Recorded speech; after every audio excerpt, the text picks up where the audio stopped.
네, 안녕하세요. 10월 17일 월요일 짱목과 말씀 수다의 시간입니다.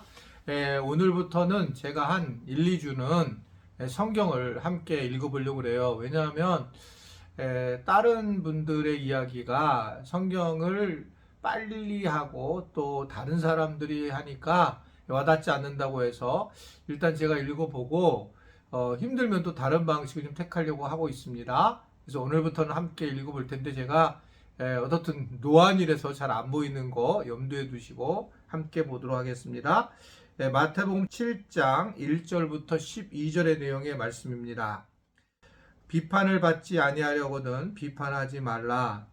너희가 비판하는 그 비판으로 너희가 비판을 받을 것이요 너희가 헤아리는 그 헤아림으로 너희가 그 헤아림을 받을 것이니라. 어찌하여 형제의 눈 속에 있는 티는 보고 내 눈 속에 있는 들보는 깨닫지 못하느냐. 보라, 내 눈 속에 있는 들보가 있는데 어찌하여 형제에게 말하여 나로 내 눈 속에 있는 티를 빼게 하라 하겠느냐. 외식하는 자여, 먼저 내 눈 속에 들보를 빼어라. 그 후에야 밝히 보고 형제의 눈 속에서 티를 빼리라. 거룩한 것을 계획해 주지 말며 너의 진주를 돼지 앞에 던지지 말며 그들이 그것을 발로 밟고 돌이켜 너희를 찢어 상하게 할까 염려하라. 구하라, 그러면 너에게 주실 것이요 찾으라, 그러하면 찾아낼 것이요 문을 두드리라, 그리하면 너에게 열릴 것이니 구하는 이마다 받을 것이요 찾는 이는 찾아낼 것이요 두드리는 이에게는 열릴 것이니라. 너희 중에 누가 아들이 떡을 달라 하는데 돌을 주며 생선을 달라 하는데 뱀을 줄 사람이 있겠느냐. 너희가 악한 자라도 좋은 것으로 자식에게 줄 줄 알거든 하물며 하늘에 계신 너희 아버지께서 구하는 자에게 좋은 것으로 주시지 않겠느냐. 그러므로 무엇이든지 남에게 대접을 받고자 하는 대로 너희도 남을 대접하라. 이것이 율법이요 선지자니라. 아멘. 네, 한 2분 정도 걸리네요. 오늘 말씀을 보게 되면 유명한 그런 말씀이죠. 즉 산상수훈에 대한 말씀인데 오늘 말씀을 뭘 얘기하냐면 형제를 비판하지 말라라고 말씀을 하고 있어요. 그 말씀은 왜 그러냐면 1절을 보면 비판을 받지 아니하려거든이라고 말씀을 하고 있는데 그리고 비판을 받으면 그 너희도 똑같이 그 헤아림으로 비판을 받게 될 것이며 네가 형제에 있는 들보만 바라보고 티만 바라보고 너에 있는 들보를 알지 못하는구나 라고 하는 것을 말씀을 하고 있는 겁니다. 여기서 우리가 알아야 될 것은 이제 근본적으로 비판하는 것 자체가 문제냐 그렇지 않다라는 겁니다. 즉 비판 자체를 막으신 것이 아니라는 겁니다. 어떻게 보면 우리가 세상을 살다 보면 비판을 해야 될 때도 있어요. 판단을 해서 바른 판단을 나눌 때가 있다라고 볼 수가 있습니다. 사실은 이번에 제가 이 미래 목회에 대해서 계속 책을 보고 연구하는 과정 중에 있는데 그 중에 이제 우리 교회 같은 경우가 이제 정치적인 얘기를 못하게 하잖아요. 비판을 못하게 하고 있고 그러잖아요. 근데 이제 이 부분에 대해서 청년들의 어떤 데이터를 봤더니 청년들에게 어떤 정치적인 비판을 못하는 것에 대해서 굉장히 교회를 갖다가 터부시하고 멀리한다라고 하는 통계가 나와 있는 거예요. 그래서 옛날에는 사실은 이러한 정치적인 이야기를 갖다가 교회 안에서 이렇게 이야기할 수 있도록 그렇게 했다. 이런 얘기가 있는 겁니다.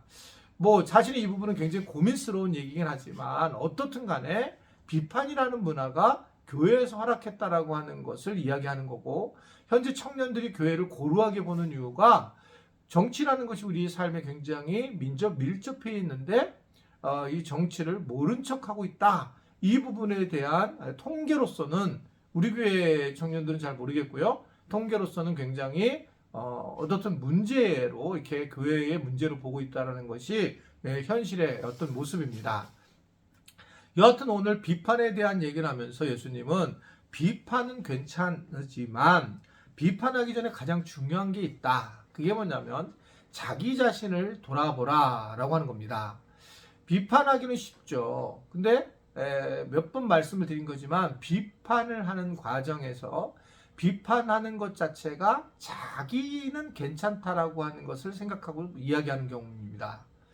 그러니까 이제 비판을 하게 되는 건데, 내가 누군가를 비판하게 되면 자기는 행복해요. 그리고 자기는 그런 삶을 안 사는 것처럼 생각하고 살 때가 굉장히 많이 있습니다. 오해를 스스로 하고 있는 거죠. 제가 말씀드렸잖아요.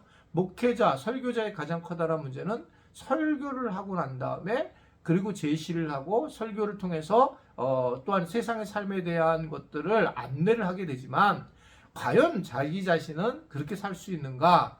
라고 할 때 그렇게 살 수 없는 경우가 굉장히 많이 있다라고 하는 겁니다. 그런데 문제는 마치 자기는 그렇게 살고 있는 것처럼 생각할 때가 많이 있어요. 그래서 가장 중요한 것은 무엇을 비판하기 전에 누구나 자기 자신을 살펴보고, 자기는 혹시 더 큰 들보와 같은 것이 숨어 있느냐라고 하는 것을 우리가 깨달아야 된다라는 겁니다. 그래서 우리가 무엇인가 비판을 하려고 하면 하나님의 지혜를 구하고, 그리고 결국 무엇보다 자신을 먼저 냉철하게 바라보는 것이 우선적이라고 하는 겁니다. 근데 이것도 쉽지 않은 거예요. 그러니까 예전에는 정말 예전에는 제가 예를 들면 부목사 때는 담임 목사님에 대한 비판을 하게 될 때에 그때는 바르게 비판을 했어요.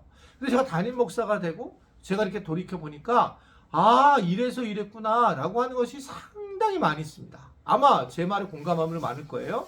예전에는 어르신들이 왜 저럴까 라고 생각했는데 이제 그 나이가 되니까 충분히 이해가 되는 거예요.